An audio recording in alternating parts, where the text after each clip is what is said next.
So, Kalina Witcher, I'm a doctor of psychology. I actually had a concentration in school psychology. I graduated from Rutgers Gazette in 2008. At this point, I have more than 20 years of experience as a psychologist in the schools in the greater Newark, New Jersey community. Most of my professional time has been spent with Newark Board of Education, but I've also spent some working time and had some wonderful and transformative experiences in other school districts in the general Essex County area of New Jersey. Um, my professional experiences range from program planning, implementation, evaluation, and modification to the more mundane task, possibly, of school psychology, which would include uh, individual student planning, counseling, administrative, and teacher support. Um, Outside of my professional work, I've been either a parent or a student across a number of different educational or school settings, including private religious schools, elite college preparatory schools, and selective private and public universities. I describe myself as a problem solver. I enjoy advocating for educational experiences that build confidence, competence, curiosity, and courage for young people, their families, and communities. And last but not least, um, I am also known as Idris's and Aaliyah's mother.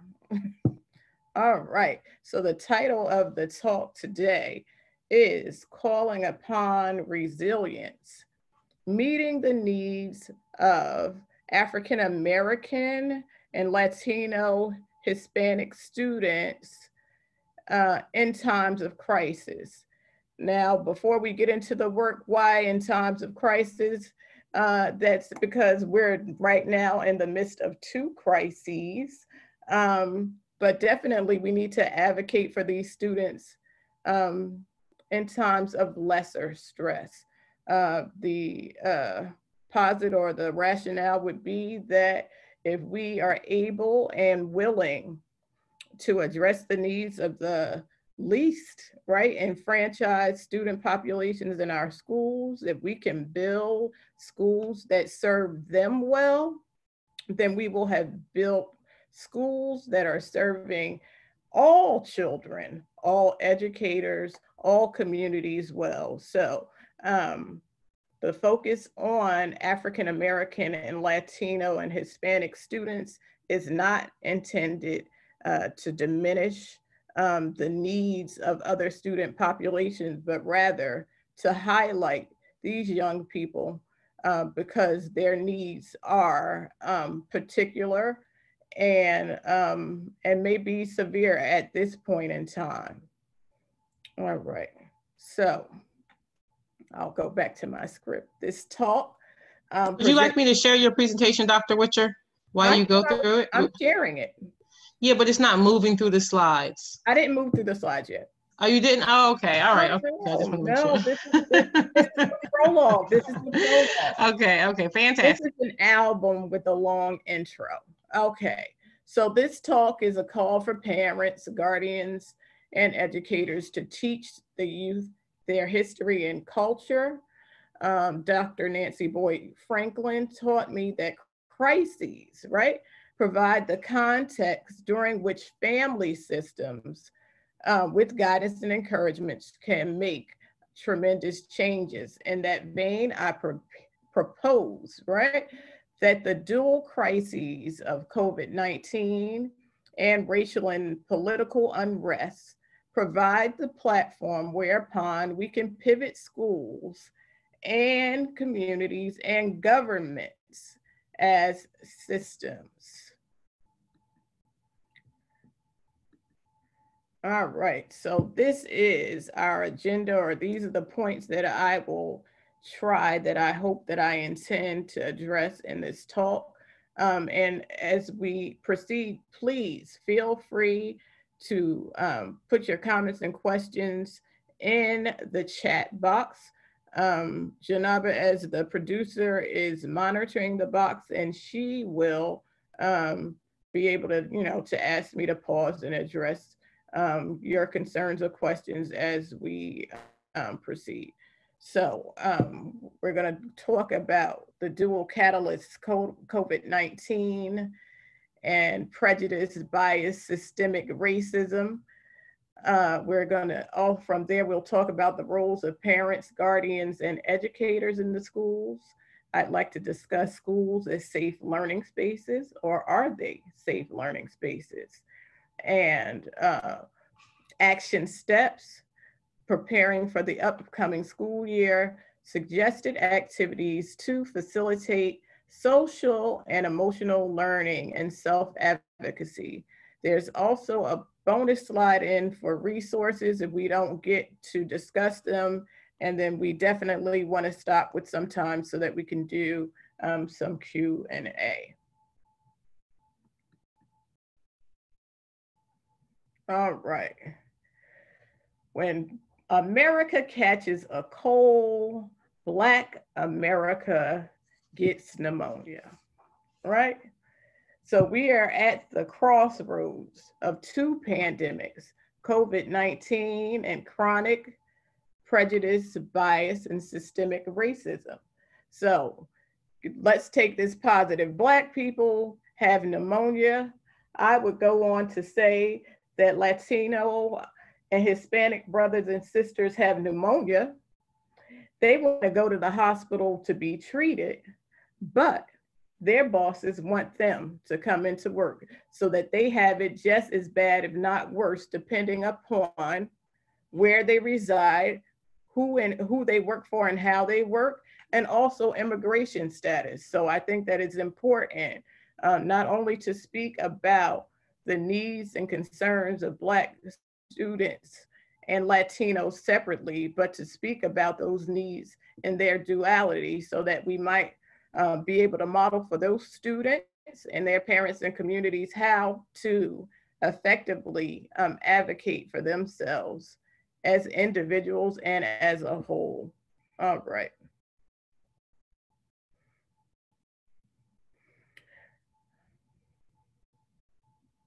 As adults, right? So excuse me. So Black people, Hispanic or Latino people have all been hit with COVID and the fallout of racial traumas at this point in time. But the beautiful thing about our cultures, right? The strengths of African American and Latino cultures is that we are collective peoples by nature, that we have strong family systems, pardon me, and that we are willing and able to collaborate as needed to stem the tide of those things, those injustices that befall us. So at present, we're talking COVID-19, but if you look at this photograph here, this is Ida B. Wells. Ida B. Wells was an activist during and an author during the time of Reconstruction.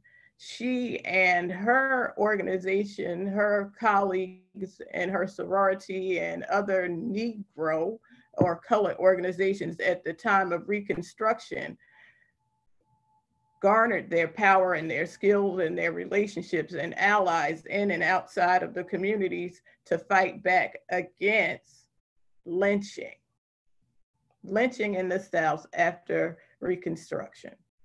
The second photo that I have in the photo array, top right, shows Cesar Chavez and Coretta Scott King marching in what seems to be, and I don't have the location, what seems to be New York City or Washington, D.C., on farm workers' rights.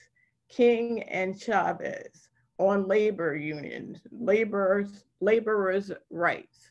And finally, the bottom right hand is a photograph that I snatched from the internet of Indians, right?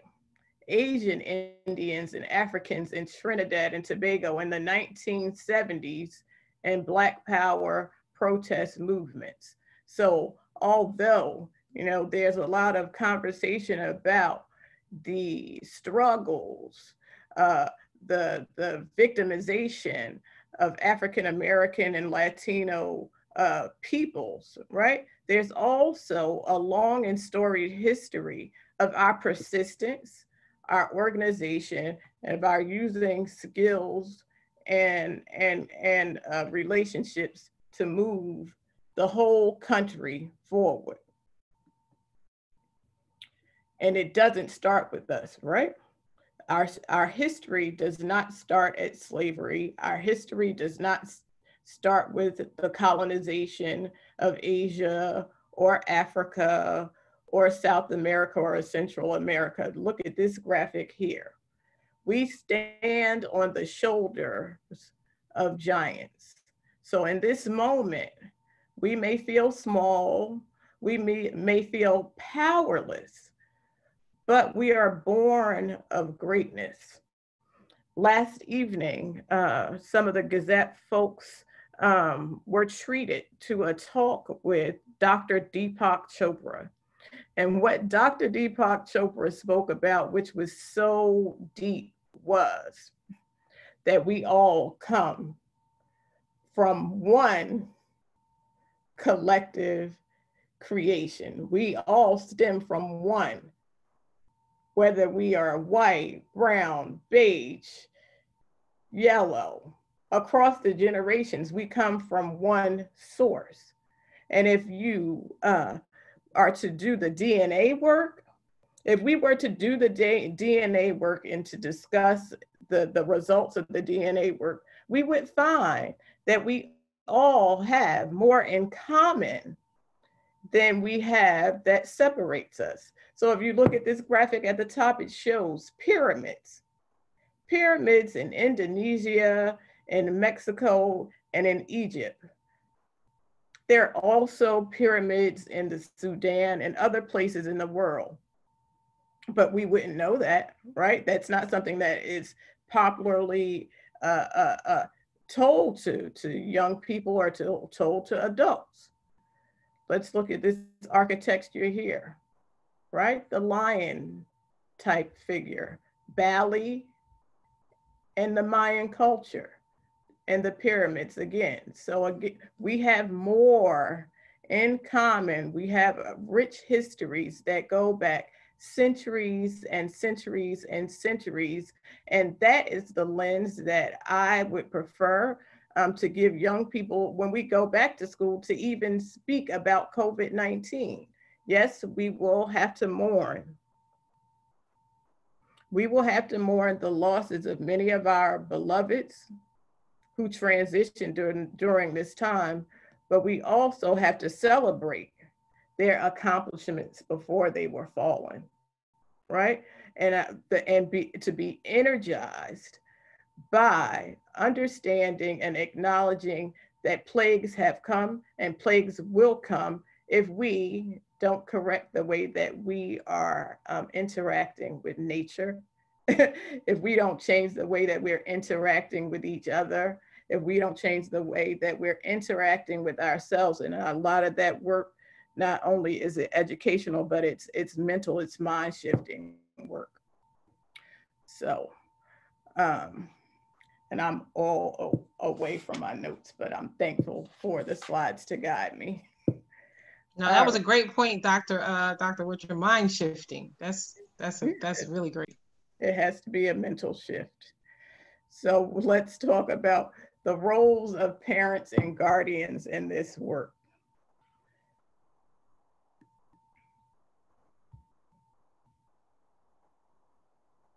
Parents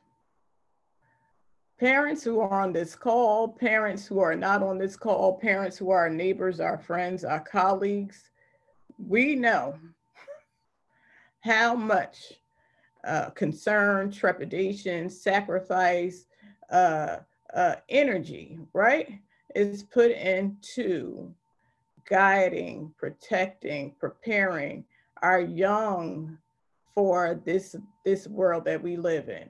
So on the left, there's a graphic that's titled "The Invisible Load of Motherhood: Mothering Black Children," that is credited to Momfully You and Happy as a Mother.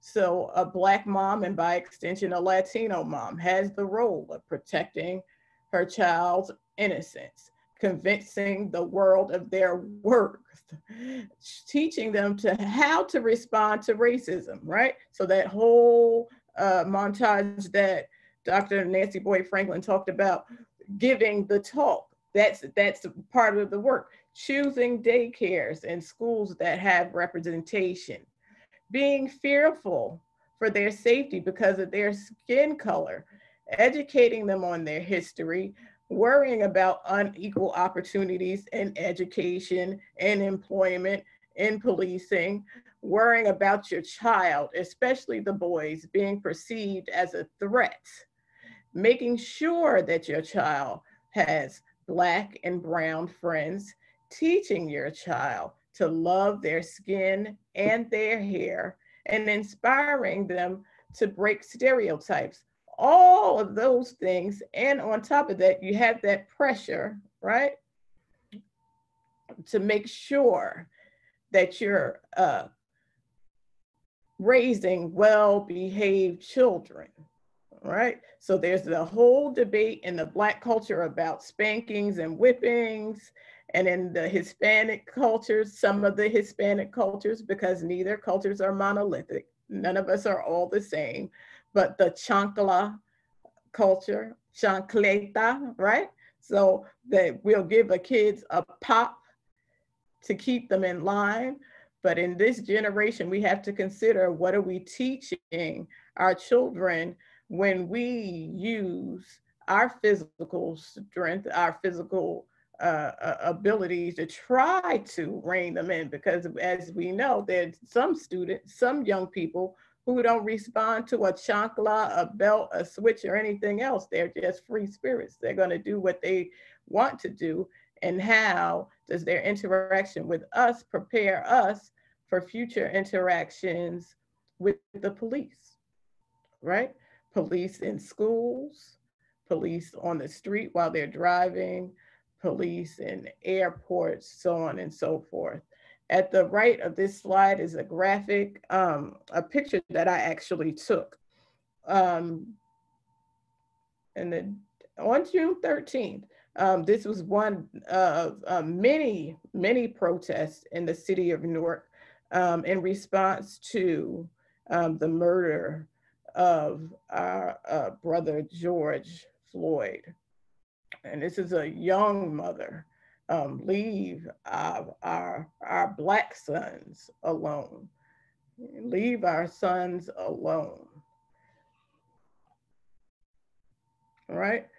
So the work, the task at hand for adults is that we may have some wisdom and some experiences, but we are entrenched in the systems, in the education systems, and the employment and the government systems as they exist today, right? So the aspirational goal that I'm positing here is that we can use school systems to plant seeds in our youth so that they can finish the work that we started, understanding that the young people, they're less entangled in the systems, the cultures, the biases that older people are now thrown into. The young people have more of a sense of confidence, right? And we want to inspire them to do the work that they want to do in a way that is safe and effective, while they have the spirit to do it. As our foremothers and forefathers, their foremothers and forefathers, going all the way back to the beginning of time, have been engaged in righteous struggles. We want to encourage our students to continue, our young people to continue that work. And in school, they would be our students. So as parents, educators, and neighbors, all of us have an opportunity to use the current crises to propel our young people, the young people around us, to greatness, rather than anchoring them in test scores and grade point averages and an aspiration that they'll chase a bag or that they'll find their individual wealth. If we can change the minds about how we educate children in schools, we can use schools as a springboard for the young people to change this world. But just even saying all of that is exhausting, right? Just saying all of that is exhausting. So the next proviso that I want to offer is for us all as adults to take care of ourselves first. Place the mask over your face first. It's very important as moms and dads, as teachers, as neighbors, as friends, that we take the time and the space and the resources to take care of ourselves, mind, body, and spirit. Beyond that, I think it's very important for us to engage in effective communication, negotiation, consensus, and team building, so that the students, so that students and young people see how we can, right, work together to make change or to foment change in manners that are less stressful, right? Because if we're not having effective conversations, or we're having conversations with folks and we're not being heard, what is the response? We're going to yell. And how exhausting is it to yell your way to the changes that you want to see in your home, in your community, in your work or school environment? It's exhausting and it's not healthy, right? And we can talk, about the literature with regards to stress as being depressing your immune system, right? Of stressors being part of the cause for the disproportionate negative effect of COVID, the disproportionate negative effects of cancers and diabetes and so on and so forth. So for us, it's very important, to take care of ourselves first before we then go and address the young people. And then the last proviso that I want to share with regards to adults and self-care is that it's very important for adults to maintain boundaries and buffers for our children. It's very easy in certain circumstances when we can't get our ways as adults. You will see this in unhealthy school environments when adults haven't been able to work out their way with each other to enlist young people, right, as pawns or advocates for them. But the weight of pulling young people into those types of roles is that you are adultifying them. You're asking them to perform as adults, and then in turn, you're going to go back to them and then ask them to be children. You can't do that because you've made them your peer and you've given them some of your power and much of your respect. We have a question from the group, Dr. Witcher. Yes. It says, how should parents get on board to prepare their children for the classroom with the pandemic, especially when getting ready to go, especially with regards to whether it's safe to come back and to possibly ask for 100% virtual learning? That is a timely question. I think that for each parent, your child, your children, right?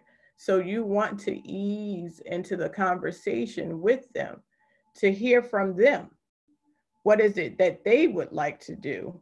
And then to think also about your needs as their parent or their caregiver, and then to guide, and you will make the ultimate decision based on what it is that you know about your needs and what your child has expressed to you.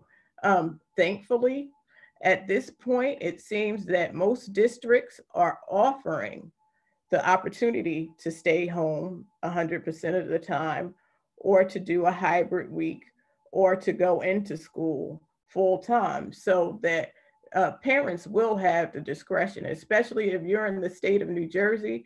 The guidance that came out from the state says that parents will have that say.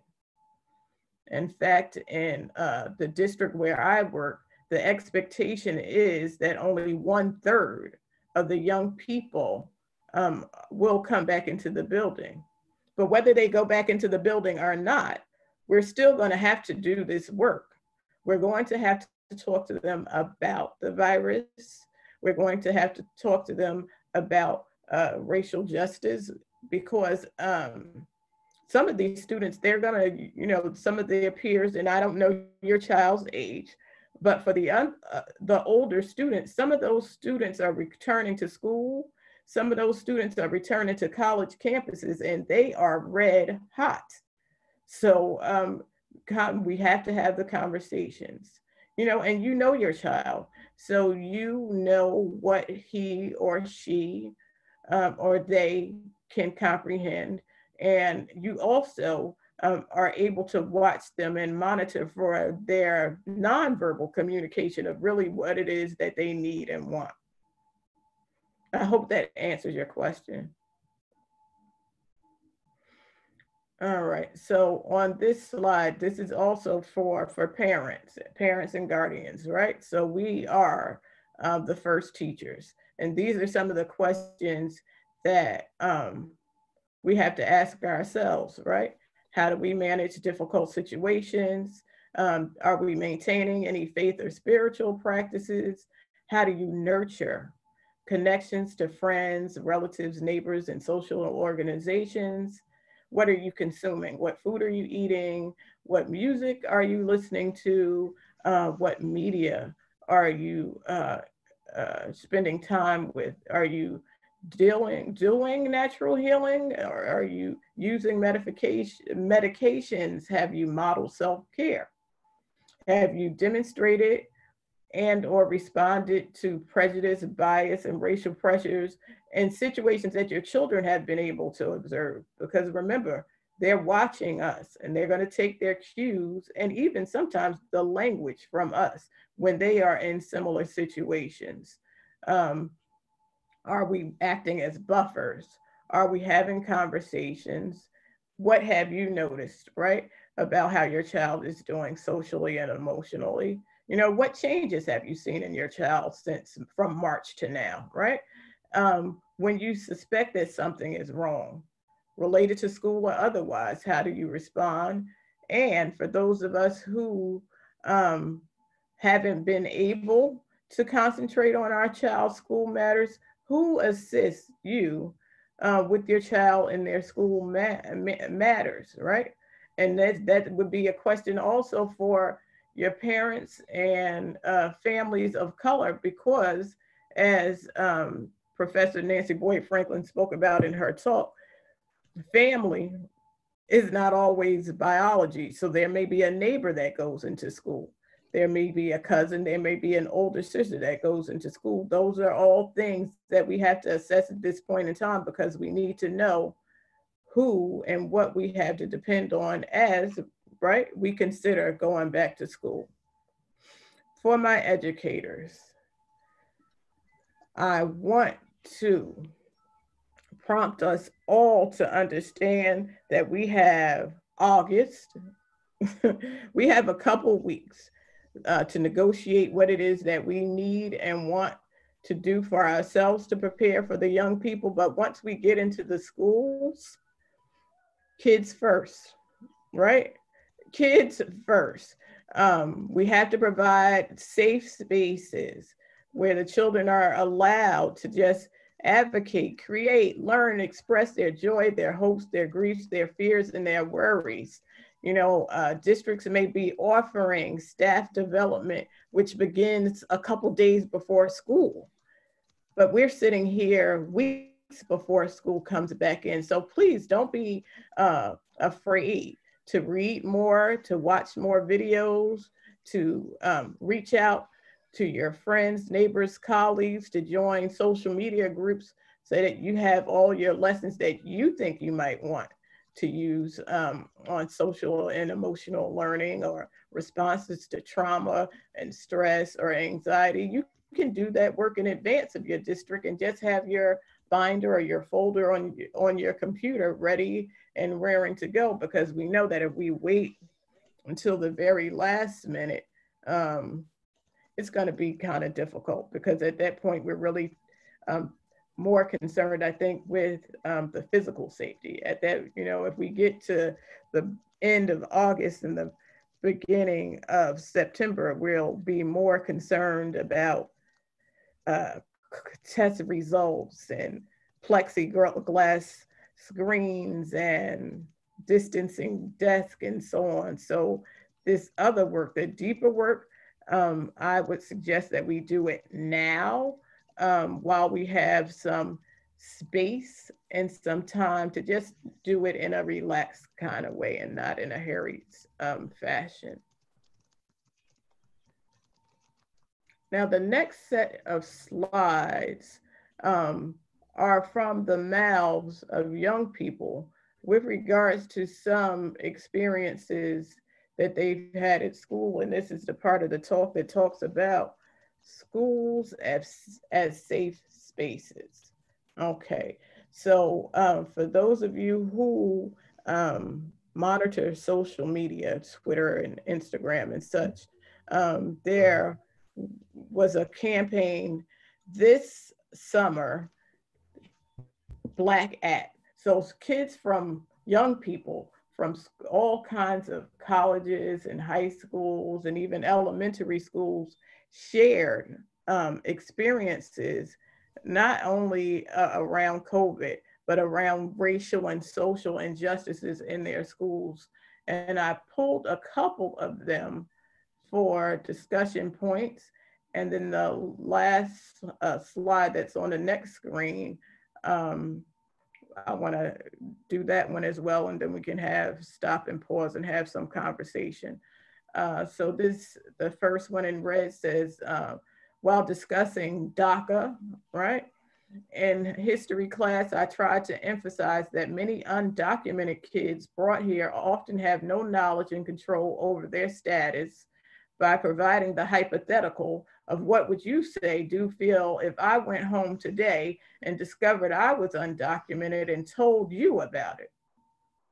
The person I was speaking to stared directly at me and said, I would tell you to go back to where you came from, with a huge smile on his face, right? So a microaggression is not micro when it's huge like this. No one said anything after that. And it was in that moment that I learned that my peers did not view me as one of them. This young person shared a hypothetical about immigration, looking for some kind of sympathy from her peers, and in turn, what she got was a slap. Let's go on to the next one. So I'm Black and I'm going to be a senior this year. At first, I kind of saw posting to this account as pointless, because I thought, well, doesn't everyone know about this? Or it's just a common part of being Black here.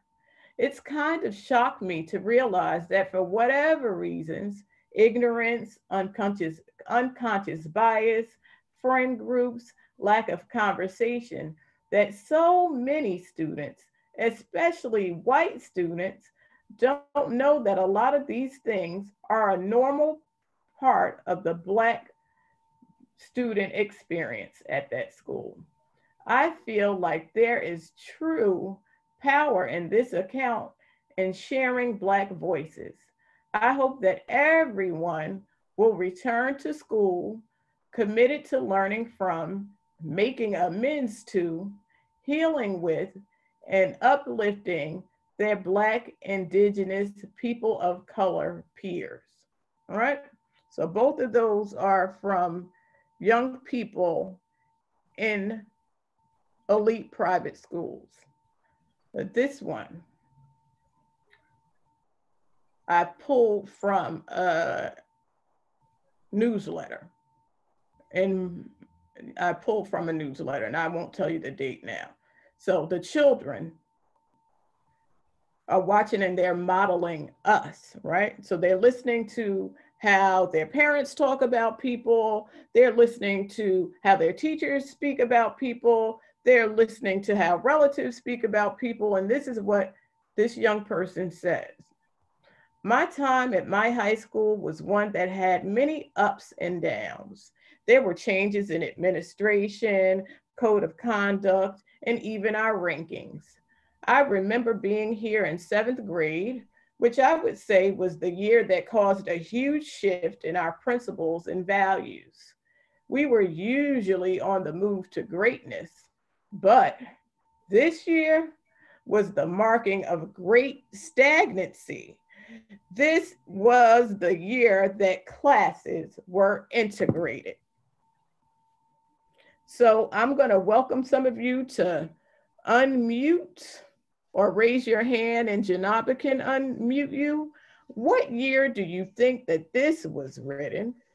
How might you describe this young person racially, ethnically, or with regards to gender? And which group of students do you think were integrated that stunted the school's growth? Hi.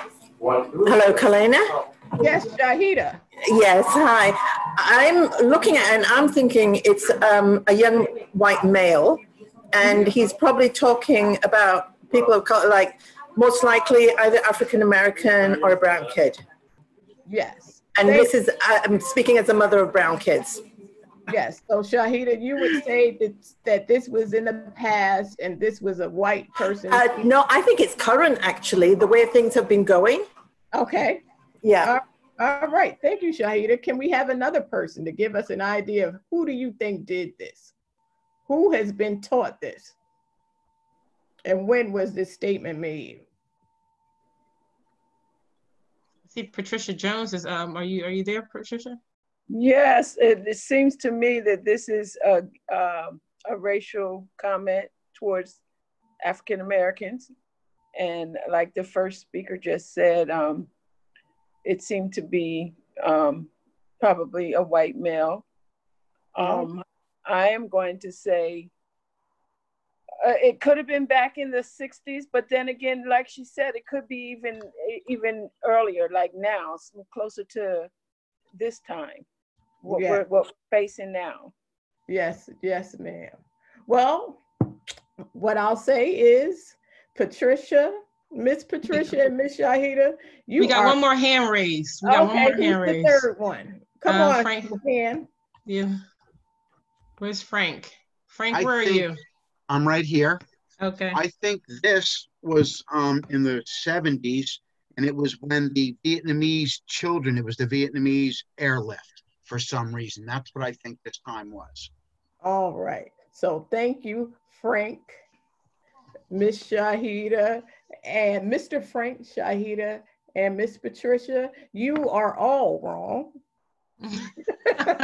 You are all wrong. I pulled this quotation from a newsletter in March 2020. The speaker is an African American male, and he was speaking about other African American and Latino children with learning differences. Wow. You have some people who commented a Black student. I think this is a teacher, but that's very, very interesting. Yes, this is a Black man, a young Black man said this about other students of color who had been, in self-contained special education classes, but then were integrated into in-class support classes. Where did they learn that language? Where did they learn that bias? They learn it from us, all right? So exactly, and that's another way to see how we all come with some type of prejudices, and it's so, how we can easily say that someone else is racial. We can see it in everyone. It doesn't have to be a specific race that you will see these prejudices in, and that was surprising. Yes, yes, ma'am. Yes, right. So we all have to be mindful because, just because we're Black folks does not mean that we haven't taken in and adopted some of these biases for ourselves, right?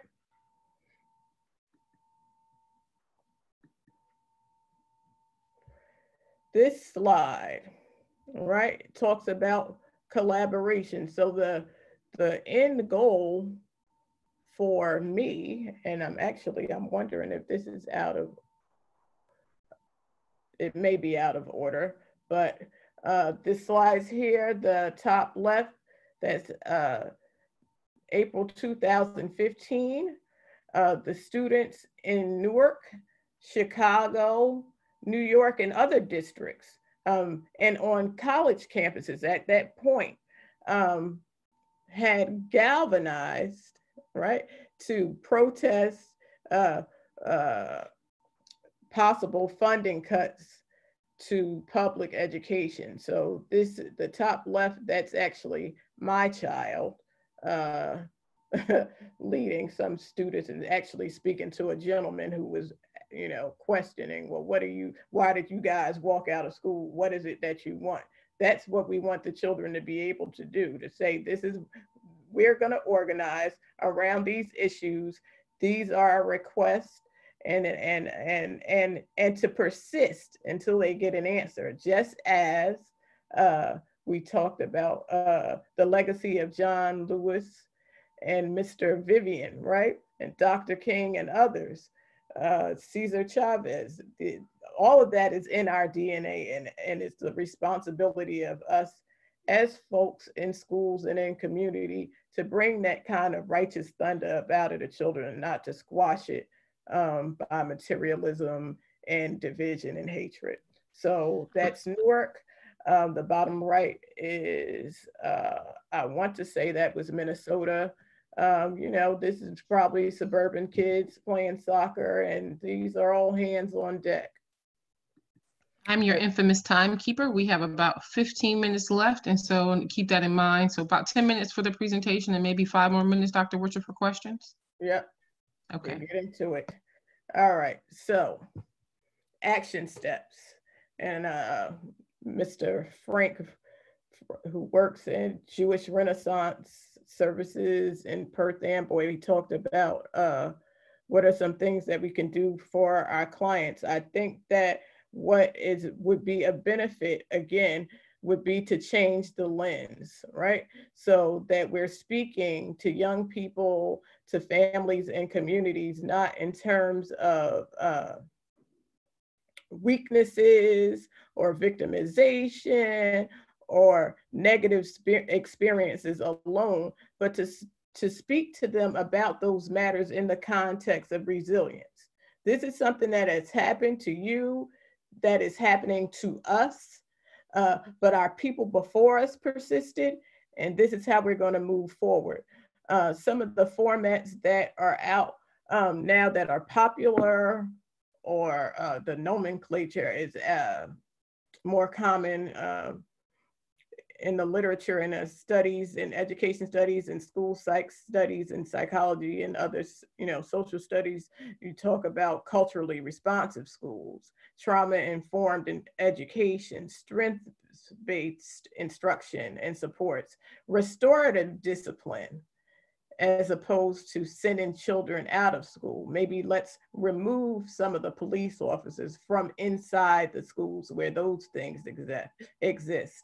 When we're assessing young people, we're going to assess them for capacity and not deficits. We're going to screen, right? A lot of school districts are speaking of screening when young people come back to school. I don't want to screen for stress and anxiety. I would like to, or I would prefer to screen for resilience, for hope and courage, okay? There are therapeutic techniques, and actually EMDR had a reduced cost training that I didn't link here. Eye movement desensitization and reprocessing is one of the strategies that is being used in research with regards to post-traumatic stress experiences. And finally, for those who are, members of the Gazette larger community, the work of Dr. Howard C. Stevenson out of UPenn promoting racial literacy also is a huge resource, because it not only talks about how you have discussions with young people in school about race, but it just talks about the physical response to those conversations and how you will facilitate those conversations so that you're not re-injuring or re-traumatizing young folks. The left-hand side talks about having a student-centered classroom. Some of the strategies that we should look to employ would include daily check-ins, whether it's going to be a Google check-in or a chart where people can mark how it is that they're feeling, teaching students the language of feelings. Telling the story, whether you're going to tell the story about COVID or tell the story about George Floyd or tell the story about Breonna Taylor, tell the stories, to have the young people tell the stories in whatever format they choose. It doesn't necessarily have to be writing. They can use poems, composition, photography, dance, and so on. We have to be more mindful and more diligent about managing stress and conflict daily. And also, when it exists, let's invite helping staff into the classroom so that young people aren't only seeing the school social worker or the school psychologist in a time of crisis, but that they know that these are people that they can go to on a normal day to just hash out some things. We also need to prepare to mentor, advise, make referrals, and build community relationships. This is useful. A lot of times, if you ask the young people how they feeling or what, their vocabulary about emotions is limited. So this is a graphic that gives them more words to use to name what it is that they're feeling. This last slide talks about tasks for school leaders. I'm not going to go deep into it, but I think that some of the tasks for folks in leadership in schools include providing space for honest communication with your students, communication between staff and parents. Let's review the curriculum to make sure that everyone is represented, in the instruction in the classroom. Let's think about who we are hiring, who we're retaining, who we're promoting, and also let's secure sports, clubs, and activities that lend to teamwork, empathy, self-expression, and effective communication. And finally, budgets always are raised as a concern. If we don't have the money, we need to develop relationships in our larger community, maybe the key businesses in the community, so that they can support some of the efforts that we want to take on for our students and families. This slide is resources, which you would be able to grab. Janaba, are we gonna load this to the store, or should folks email me for it? We can load this right to the, I can have the IT department for Interactive Life load this right into the platform. The platform will be available for about 30 days following this event. So you guys can feel free to come back in, log in, look at the resource directory. All right. And But so it'll be available for 30 days. And so once I can get this and upload it for you, Dr. Witcher. beautiful. All right. So I want to thank you for spending that time and riding with me a little bit. If any of you would like to reach out to me, my professional email is attached, kalina.witcher@stanfordalumni.org. I also have a Facebook page that's called Dr. Witcher Shares. So at this point, if there are any questions, comments, things that you guys want to discuss, let us do that. You said you think I would know your thing by heart. You said kalina.witcher@stanfordalumni.org, right, Dr. Witcher? Yes. Okay. Hi, Dr. Witcher. Hi, Nancy. I had a question, but that was fabulous. I had a question for you. Thank you. One of the disparities that COVID has really revealed is the disparity of kids who do not have these devices or the internet, and many of those kids are Black and Latino. What would you recommend for districts? Many of those kids are said to have missed essentially the last 4 months of last year. 4 months of school. So what I will say is that this district has been blessed. Newark has been blessed in that the anchor corporations in the city put up cash and bought devices. We had, and many districts have, they have the devices in the school buildings. But what happens is that folks hadn't been willing to send the devices home. So when COVID happened, when we left school on Friday, many students went home without devices. But shortly thereafter, once folks realized, hey, we're not going back in 2 weeks, they set up systems so that young people, could sign out the devices, and the devices went home. And the local cable provider actually offered hotspots and free and low-cost internet. The challenge on the back end of it was, though, because we're in such a densely populated area, if you tried to get onto a Zoom call or into a classroom at 9 o'clock, inevitably you were going to have a challenge. Yeah. You were going to be knocked off, even if it was me, right? And I have a higher speed modem. There's so much traffic, and the system wasn't prepared to handle that. But what I see is that the governor and Senator Ruiz are trying to get the dollars into the state so that every child has a device. But in those districts where that's not presently available, I would say to lean on, right? Let's lean on the business folks, right? Who had the capacity to provide those kinds of resources. Thank you. Excellent. You have a ton of thank you. Very timely and very timely presentation, and both enjoyable and informative. Very good talk and informative. We appreciate all that you do. This was a powerful presentation. You gave us much to think about. Great presentation, timely and necessary. Thank you, Dr. Witcher. Thank you, Dr. Witcher. Thank you. Thank you, family. We're all family in this work, right? So no one man or woman can do this work alone. We have to work as a team. I see Wileen McDowell has her hand raised. Wileen, did you have something that you wanted to ask or to say? Can you hear me? Yes. Okay, because I'm sitting outside. Quick question.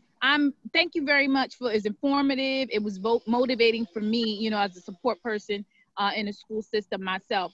And I do have a question in regards to any suggestions for engaging and maintaining engagement with students and parents in this world of virtual possible hybrid service delivery. I know that towards the end of the school year, I continued to run an after-school program that was focused on SEL type of activities. And my diehard students who always attended every week continued to come, but even over time, it can be hard to maintain that same level of engagement, you know, with a virtual type of setting. So just any recommendations around getting the word out there, getting them involved, and then possibly maintaining engagement over an extended period of time through a virtual setting? Well, listen, so for those of you who don't know, Miss Wileen McDowell is a fantastic social worker and also a colleague. She has had some great successes and great wins in her work for Newark and for other places. What I'm thinking is that we need to make some of these, we have to make some fun, right? So if we have a dance party on the, you know, on occasion, and then we do a service project on occasion, if we mix it up, if we have more small group conversations and one-on-one conversations, I'm thinking for myself, when we got to the end of the school year, once we got to June, it was hard for me to hold on. So I can only imagine, right, what it felt for young people and for parents, because this definitely was an experience like none other. I have another question in the chat here. I gotta scroll up. Looks like we got a couple of questions. It says, how can community organizers, let me scroll down. How can community organizers collaborate better to enhance programs outside of school? Did I grab that one? That was from, that actually from Alyssa. Mm-hmm. Ah, yes, I see it now. I see it, Alyssa. So how can community organizers, I think that having the schools make the introduction, right, from the schools facilitating the introduction of community organizers to the families, or if they're members of your community organization who are parents or staff members in that school building, I think that would be helpful in facilitating those kinds of relationships. In fact, one of the thoughts that came to mind is just with regards to mentoring and other activities that I might want to do virtually at this point. The benefit of us having all this Zoom experience and using other platforms is that we can pull folks in over these devices, right? Possibly without it being a huge inconvenience. So my thought was, okay, now that we're doing distance learning, maybe I can get more attorney folks, maybe I can get more folks from maybe a Link or a Jack and Jill or whatever, who may have been physically distant from where it is that I serve young people. Maybe we can get them in virtually. But really, if you have someone on the inside of the school to facilitate the introductions to the administrators, the educators, and the families, that usually makes it all a lot easier. And let me scroll back up here. Can you hear me? Yes. Okay, I have a lot of messages. It's like my mouse is doing something funny. Collaborate, community organizations collaborate to better. She wrote about school to help to foster and build a strong sense of self, strong relationships, and better knowledge to increase learning opportunities. So the same question, but how to increase the, and foster the strong sense of self, strong relationships, and better knowledge to increase. Yeah, I think that it's really going to be us having conversations and folks coming, if you have an idea of what it is that you want to offer, you know, schools are in need. Schools will be in need. And so I don't think that if you come with a solid plan, that they would be rejected. They may be customized to fit the students and families that school serves. But I think that this is a time for folks who wanted to get into schools, and for schools to pull in folks that they always wanted to have in to help them.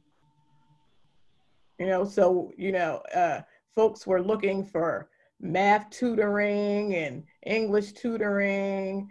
People were looking for professionals to participate in virtual career days and such. There's so many different ways that we can engage one another. Right. Someone said in the comments that the store was closed. The store actually isn't closed. I don't know if that message popping up is kind of distracting folks, but if you click off the message, you can still go into the store to download information. And after we get off the call, I will upload the presentation from Dr. Witcher as well. You have a lot of thank yous. Great job. Very informative, helpful. I'm trying to see if there's anything else here. I see include the performing arts, and I think that's important as well, because Professor Deepak Chopra, one of his points was he was talking about the mind-body connection. So if we encourage the students and ourselves to get involved in movement, right? That's something also that's healing and a stress reliever. And, you know, whether, you know, it allows young people to express themselves in ways that they might not be able to in words. Right. I see school counselor Sharonda Johnson says peer support can also be helpful. That is true. Mm-hmm. Does anybody have any more questions for Dr. Witcher as we come to a close? It's a little after 5. This is martial arts are impactful as well. Mm-hmm. Yes, that's right. Us. Martial arts calmed my son and gave him a sense of strength and confidence in himself that I never could have given him. Yes, and Miss Johnson concurs. Her daughter is a black belt martial artist. So I'm going to send my email address. I think the store is open, but in the event that it is not later, you can feel free to email me for any information about today's event and any needs or information you would like about the Graduate School of Applied and Professional Psychology. I just wanted to quickly say before we close that we are so happy that you could join the Beautiful Mind Summit. Glad that you were a part of this experience with our graduate school, our faculty, the presenters today. A big thanks to everyone who was able to join and able to participate. And then obviously to Dr. Witcher at this time, who has offered her expertise, her time is valuable, extremely valuable in communities, the communities that we all serve. And the clear thank you, I wish I could print this thank you list out here for you, Dr. Witcher, is amazing. People really do appreciate you and the information that you brought to this summit. So thanks so much. And Dr. Witcher, you have any final words to say, or did you want to ask any other questions?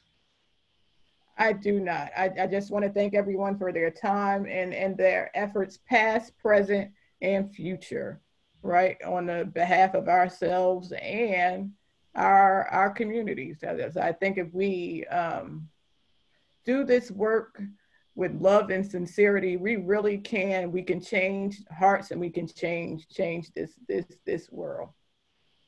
Amen. Amen. Amen. I'll do one small thing before we go. What's that? Oh, I can't even share it. It's fine. I was going to share my video, but my camera is, I'm too tired to play with it. It was so awesome to listen to everything that you had to say. As soon as we get done, everybody, I'm going to load this presentation. Thank you, Dr. Witcher, and thank you everyone for attending. All right, take care. Bye-bye. Bye-bye.